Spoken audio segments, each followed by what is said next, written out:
Assalamualaikum warahmatullahi wabarakatuh. Alhamdulillah wa syukrulillah wa salatu wassalamu ala Sayyidina Rasulillah Muhammad ibn Abdullah wa ala alihi wa ashabihi wa mawalah, amma ba'd. Ma'asyiral muslimin rahimani wa rahimakumullah. Ada dua dosa di mana pelakunya Allah Subhanahu wa taala umumkan peperangan padanya. Yang pertama adalah dosa riba. Kita tahu Allah mengatakan di dalam Al-Qur'an, ya ayyuhalladzina amanu taqullaha wa dharu ma baqiya minar riba in kuntum mu'minin fa in lam taf'alu fa'dhanu biharbin minallahi wa rasulih. Wahai orang-orang yang beriman, takutlah kalian kepada Allah dan tinggalkanlah riba. Jika kalian tidak meninggalkan riba, maka umumkanlah peperangan, kata Allah. Sampaikan peperangan dari Allah Subhanahu wa taala dan Rasulnya. Bayangkan hadirin, yang memerangi adalah Allah. Manusia tentu tidak bisa, tidak bisa dibandingkan. Manusia dengan manusia saja, ketika yang satu sangat lemah, yang satu memiliki kekuatan yang sangat besar, memiliki kerajaan yang dahsyat, pasukan-pasukan yang banyak, senjata-senjata canggih, tidak bisa dia melawannya. Bagaimana dengan Allah Subhanahu wa taala? Makanya orang-orang yang jatuh kepada riba, Allah Subhanahu wa taala buat hidupnya susah, buat hatinya gersang, gelap. Ya, dan kita banyak menyaksikan. Kalau seandainya ada yang mengatakan, oh enggak, saya malah dapat banyak. Oke, itu istidraj namanya. Ya, sebagaimana kita tahu, kalau ada orang bermaksiat tapi terus menerus Allah berikan kenikmatan, apa yang dia mau Allah kasih, itu adalah istidraj, agar semakin keras azabnya nanti. Sehingga harus kita jauhi, hati-hati. Riba ini, ma'asyiral muslimin, dia bukan hanya menghancurkan yang akan datang, tapi bisa menghancurkan yang telah ada, yang sudah dimiliki. Dan ini sering kita sampaikan. Dan banyak bentuk riba, ya, banyak sekali bentuk riba. Bunga deposito, ini riba. Hati-hati, aplikasi-aplikasi ya bank, wallet dan yang lain yang menawarkan bunga sekian persen, hati-hati, itu riba.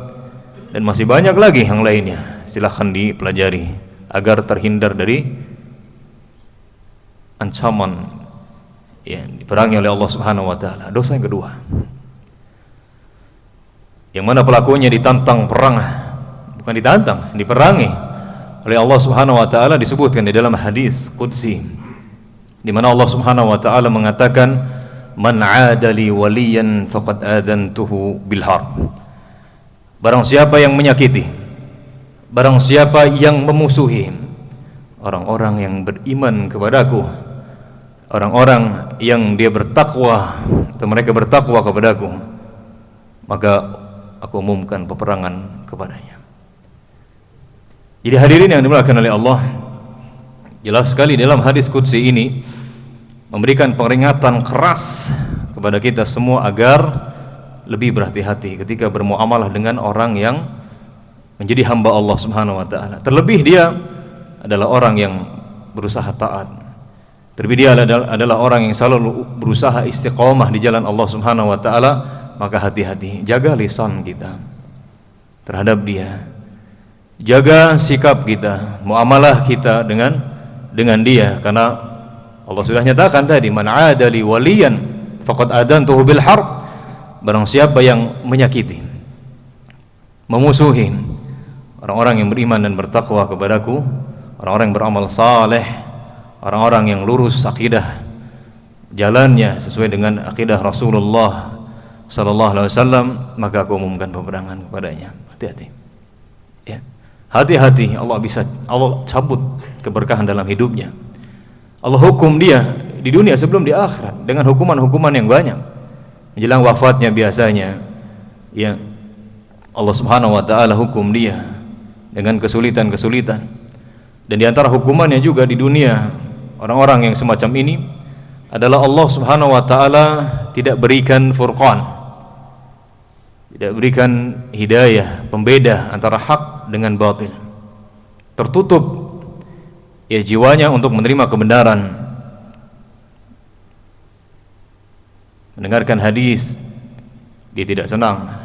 Ada orang menyampaikan Al-Quran atau ayat dan hadis Rasulullah, dia ya justru panas hatinya, tidak mau mendengarkan. Ini diantara hukuman yang Allah segerakan. Maka hendaknya kita selalu berhati-hati ma'asyiral muslimin dari dosa ini dan tentu dari dosa-dosa yang lainnya. Semoga Allah senantiasa memberikan taufik kepada kita semua sehingga Allah mencintai kita, sehingga Allah Subhanahu wa taala masukkan kita ke dalam surganya dan jauhkan kita dari kemurkaannya. Amin ya rabbal alamin. Wallahu taala alam bissawab. Sallallahu ala nabiyina Muhammad wa ala alihi wa sahbihi wa baraka wasallam. Assalamualaikum warahmatullahi wabarakatuh.